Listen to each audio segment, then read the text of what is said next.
Hi, everybody. I'm Jeffrey Driscoll. And I'm Jim Kerr. And welcome to 15 Minutes of Fame.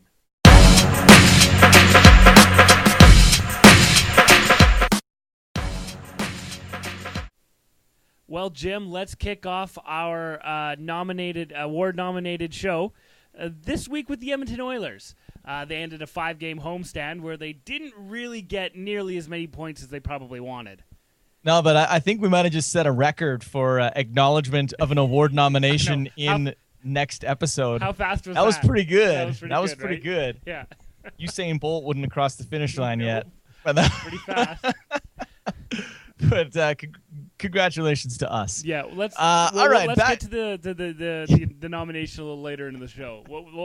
We'll take every opportunity to bring it up more and more. That's right. Yeah. Now let's show the people why we were nominated. Why? All right, so let's talk a little Edmonton Oilers here. Yes. They couldn't put any wins together against teams they really should have won against, and that's been a story that we've heard and heard and heard. That's right. Here in the City of Champions. They put together a good game against Colorado, but then they lost to the Minnesota Wild. Hate to lose to Minnesota. Always. Now they head off on a 9-game, 18-day road trip while the Briar is on here in Edmonton. I'm sure we'll be talking a lot about the Briar. But as for the Edmonton Oilers, it's been a season where they've been right there. They've been close. Every now and then you get an effort from them that, you see them and you go, this is a team that could go far. They picked up a win on the weekend against the Phoenix Coyotes. Hopefully, now this 9-game road trip is pivotal. Huge. They're going to look back at this on the end of the season. We all are, and we're going to say, if only we could have, or thank God we did. That's right. During that 9-game trip. And I think the team knows that. I know Ralph Kruger, their head coach, will be going hard to get that message into their heads that this is a very, very, very important stretch of games for them. And they could really set themselves up for a good second half of this shortened season with a solid effort on this trip. Yeah, they absolutely need these ones. They need to come out with points in at least half the games, Jim. I don't know. We're down to in a 48-game season, a 9-game road trip is absolutely huge, right? And you're right. We keep seeing the same old Oilers. I don't know, new players, same old Oilers, and it's starting to, you get all up, like you're like, oh, they make great plays, and you're like, oh, this is going to be fantastic, and then they lose to Minnesota Wild. Mind you, going into that game, they're 27-8-1 against the Minnesota Wild over that stretch. Like they lose a lot against them. What about Ryan Whitney sitting for 5 of the last 8 games or something like that? Yeah, he's having a bit of a tough go. Like they've got a few lineup questions that they need to really look at right now. One is Nail Yakupov. Where do you play him? Right. When he's playing on the third line, he's not nearly as effective, and he doesn't get nearly as many chances as it seems like he gets when he's playing a little higher in the lineup. It's been a problem with the Oilers with a number of players having to take skilled players who, in a perfect world, would be playing maybe on your second line and have them fill a different role as a checker. I'm talking about guys like PRV, right. Omark. Yeah. There's been a lot of players that they didn't fit into the lineup just because they're not. It's not necessarily the type of player they are. It's just that we don't have the spot that they're used to playing in. So when you have a guy like Yakupov playing a little bit lower than he should, he's not getting the type of chances that we're expecting him to. And on defense, I mean, there's questions there too, and we've discussed the defensive questions at length here. But Whitney's a guy who's going to have to really. I mean, this is a chance for him to really step up and be a leader of that defensive core, and maybe shush some of the haters that have cropped up, especially this season. Now that he's back in the lineup, when he's back in the lineup, yeah. But I mean, it's too bad because when he first came to the team, and I think we've discussed this a ton of times, he was supposed to be this defenseman we'd been looking for since we lost Chris Pronger. That's right. And he was for a handful of games, then injuries, then inconsistency between injuries, and now he's back. But we're not seeing the guy that that as advertised for Ryan Whitney. But Yeah, there's been some good plays, some good players coming up on D. I've liked how Jeff Petrie's played. Absolutely. Both Schultzes have had pretty solid seasons so far. Theo Peckham's back in the lineup now. Yeah, maybe we'll a bit of grit there. Ryan Jones back in the lineup now. It. He made an impact right away in his first game back. That might be one of the things that helps move this team along. He's a guy that we've talked about a ton of times on the show.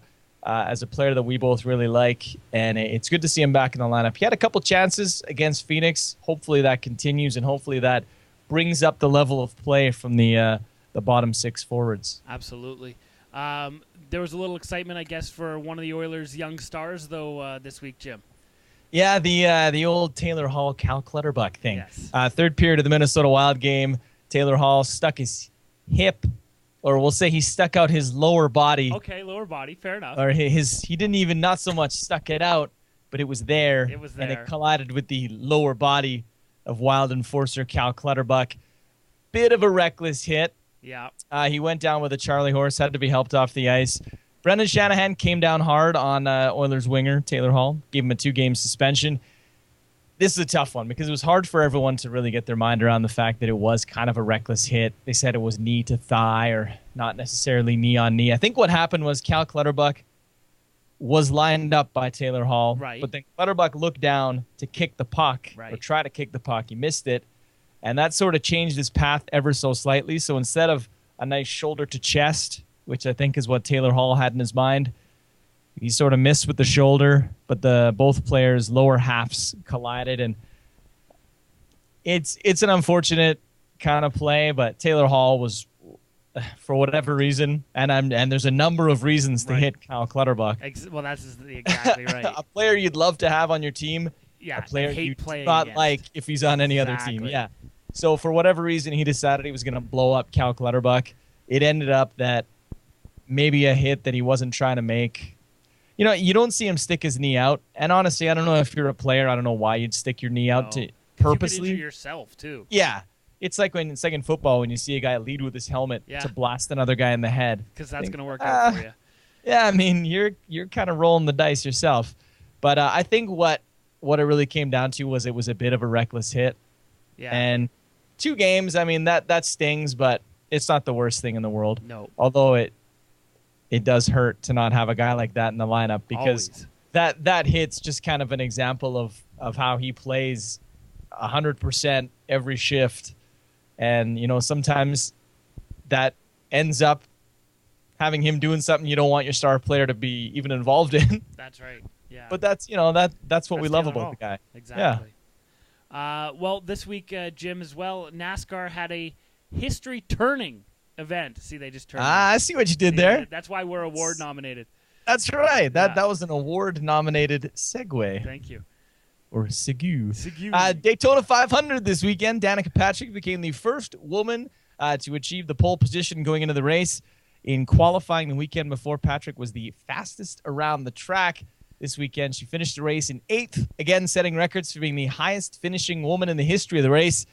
She keeps getting better every year. Hopefully, we can eventually see her setting history a few more times, but it will be really something if we can see more women in the sport in the future. Love her or hate her, she's done a lot for women in that sport. She's done a lot for the sport just in terms of awareness and getting people to tune in. Yeah. Big accident there over the weekend with a tire, something flying into the the Saturday race. Yeah, amazing. Huge. Yeah. Boy, oh boy! But good on Danica for finishing high up in the. Did you hear the James Franco start your engines thing? No, he I said didn't drivers hear it. and drivers and Danica start your engines. Oh, really? So some people on one side were like, "Oh, that's because usually it's like gentlemen start your engines." Yeah. But then other people were like, "Well, is he saying that she's not a driver?" Or? Yeah. Okay. So. James Franco, celebrities on Oscar weekend causing all kinds of trouble or something. Yeah. Well, let's stay with history-changing women in sport because that's a big. We're big fans of that here on. Big fans of women. Big fans of women. Huge fans. It was a big week for the UFC as well. Was the first ever female fight in UFC history took place this weekend as a women's champion Ronda Rousey took on Liz Carmouche in the main event of UFC 57. Although Rousey won with her trademark armbar, Carmouche did make a fight of it, nearly choking Rousey out in the first part of the first round. Hopefully we'll see more of these types of fights in the future, if they're at that level, because I think that's what the UFC was a bit wary about when they initially said, you're never going to see women's mixed martial arts in the UFC. But now there's an elite level of athlete that we're seeing here. Ronda Rousey is an Olympic bronze medalist in judo. Carmouche, 3 tours of duty in Iraq. Like, these are legit ladies. And I was really happy to see Ronda Rousey come out on top, just because when they create the division, you're pretty much one of 2 fighters they've got. They give you the belt, and then there's months of lead into it. There's the UFC primetime documentary. There's Carmouche. For her, the only thing she can do in there is go out and create an upset. There's no real pressure on her. That's right. All the pressure in the world is on Ronda Rousey in this fight, and all the media she had to do. They both had to do, but all the things that they wouldn't be used to in their normal training. And man, to go out there and finish the fight in the exact way you finish all your fights. That's right. Just fantastic stuff. And like we say, Carmouche made a fight out of it. She almost had her. Almost. She was real close, but just like when you see George St. Pierre get knocked down by that Carlos Condit kick in his last fight, almost had him. But there's champions find a way to make it happen, and Ronda Rousey is now officially the champion. Because I think if you just give him the belt, it's not really there. You're the champ, but now she's officially a UFC champion. So good for her. Good on the UFC as well, Jim, to make that the co-main event. That was pretty daring of them for this type of thing. Yeah, I mean, it can go one of 2 ways, right? And thankfully for them, it ended up being an exciting fight that lived up to the hype, and there was a lot of hype, and I think the crowd was really into it. Yeah. And it followed the Lyoto Machida Dan Henderson fight, which was, I guess, had people booing and wasn't really the most exciting. Wasn't as exciting as they wanted. So for the women's championship fight to come in and save that card, fantastic. Couldn't ask for a better result. Let's move on to the GABBYs now. These are the good and bad by you. Let's, just because he's a favorite of our show, let's give a good to Leo Messi. He recently scored his 300th career club goal in his 365th game for Barcelona. He's still only 25 years old. Like, it's unbelievable, this guy. Yeah. This guy is absolutely the Wayne Gretzky of soccer, the Michael Jordan of soccer, the, Jim Kerr of soccer. And, Cristiano Ronaldo scored his 300th on January 27th, which is his 499th game. So this guy's something else, Jim. Yeah, 25 years old. Now, to put that into perspective, I'm 27, and I haven't done a damn thing in my life. That's right. So No, that's not true. That's not true. You're actually, of being award nominated for this show. Okay, so he scored in 25 years on the earth. Right. He scored 300 goals in 365 games. Right. In 27 years, yes, I've been nominated as one half of a duo. Co-nominated for a local award. So I mean, I guess we can call it even. Yeah, I think that's even. I think that's exactly right. He's still got 2 years. Yeah, that's true. That's true. Maybe All he's right, calling himself the Jim Kerr of like he wants to be the Jim Kerr of sports broadcasting. Maybe that's what it is. Yeah, it must translate differently in Argentinian. Right, must. Let's give a good to the Chicago Blackhawks, who set an NHL record Friday with points in 17 straight games to start the regular season. They've since extended that to 18 games and a 15-0-3 record. Not bad. Ray Emery, this is off the thing. Charts this year. Ray Emery, that's beautiful. The story here. Like, it's I love absolutely it. amazing. Yeah. No, absolutely. And you compare them to the San Jose Sharks, who had a similar start to them. That's right. And then absolutely tanked. Just lost. And a good to Rick DiPietro, speaking of goaltenders, who looks poised to continue his run of being paid not to play in the NHL. Yes, he cleared waivers and has been demoted to the AHL affiliate of the New York Islanders. He's still got a lot of years on that 15-year-old contract. That's our alarm. Good on you, Rick DiPietro, I guess. Have you heard? That was the alarm signaling the end of his career. That's exactly it right there. Hey, do you know if he's going to what do they call it, go? Is he actually going to report down to the AHL? I don't know. I haven't heard one way or the other, but I assume he will. I mean, may as well. I can't believe they're not buying him out, honest to God. Yeah, well, they've still got Alexei Yashin on the books for a couple of years. That's right. You know, good luck selling a team, Mr. Wang, when you're trying to buy out 8 years or something of a 15-year deal. Love it. Boy, oh boy, that's a tough one. But I was surprised to hear that they were putting him on waivers. Absolutely. And surprised to hear that apparently they're not interested in a buyout. Just gonna let him play. Whatever. All right. Exactly. Let's give a bad but kind of a good to the whole Oscar Pistorius case. Yeah. It's been a crazy case to follow between the bits of evidence we hear about every day that are kind of leaking in the press over in South Africa. The lead detective was taken off the case for some attempted murder charges from his past. Now, word that his brother Carl Pistorius, is also facing a homicide charge from back in 2008. His trial was supposed to begin the day before the Oscar Pistorius bail hearing. Wow. This case, man. Something I mean, else. we don't have enough time to get into all the details we've heard about this case, but my goodness, it's. I mean, I don't want to say I love a good controversy because obviously we're talking about someone, Right. killed here, but it's certainly a story that has, really. I'm looking every day for the latest thing. I can't believe they're calling it the South African version of the O.J. Simpson trial. That's right. Except in this case, there's no jury. No, there's no. So jury. that right. makes it a little tougher to, But wow. Wow. Twists and turns all over the place. This seems like my favorite episode of Murder, She Wrote. I'm telling you. Fantastic. Listen, a bad this week to KHL goaltender Matt Dalton. He plays for that team that Nail Yakupov used to play for. Can you say it? Can you pronounce it? Or no. Oh, that one. That's the one. Yeah, I would have said it better, but I'm not gonna. I don't want to show you up. Well, you are a co-nominated award. That's right. Yeah, exactly. He was recently ejected for slashing another player in the groin. Every guy goes right at the same time during a playoff game. Good on the refs here. You never see goaltenders get called for hacking players. You and I are both not goaltenders when we play hockey, so we're always against the goaltenders. I know I have so many goaltender friends though who think that they should be completely protected and can basically do whatever they want. Yeah, as a guy who likes to give little cheap hacks, yeah, right. I understand why you do it. That's right. But the groin, man. The groin. Come not on. Cool. Not cool. Come on. Yes. Good on the refs, though. Never thought I'd say that.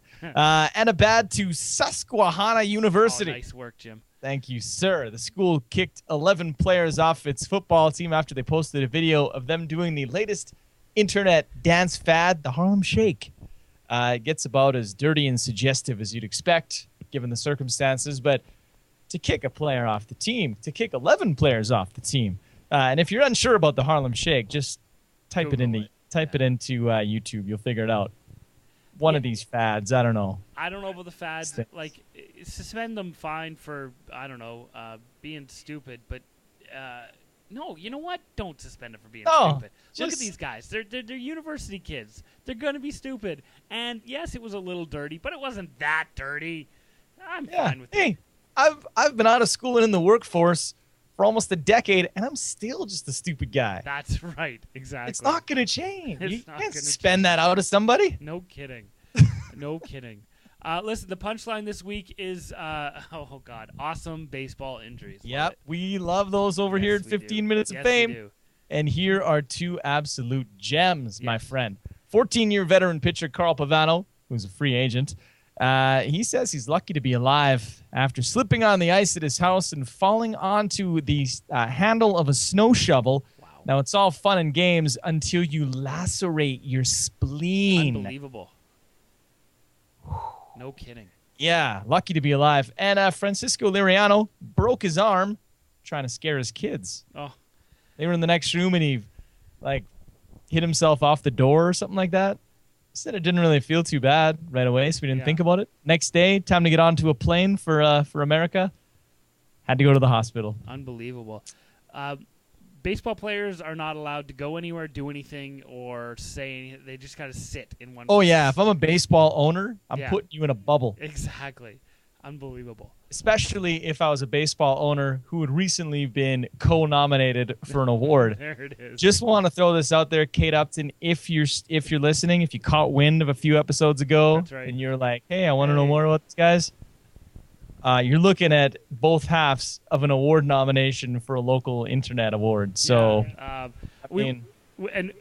Kate, we want to say thank you to Kate for watching, and to whoever else happens to be watching and who nominated us for a local slide dog, a local new media award. So thank you very much. We appreciate that, and we're going to lean on this probably for the rest of our lives. So well, for the rest of our lives, we will be co-nominees. That's right. I love it. Exactly. Okay, well, that's our 15 minutes of fame up for this week. Join us again next week when we get a whole new 15 minutes of fame. In the meantime, I am co-nominated Jeffrey Driscoll. And I'm Rick DiPietro's blocker. Nice. Have a good week, folks.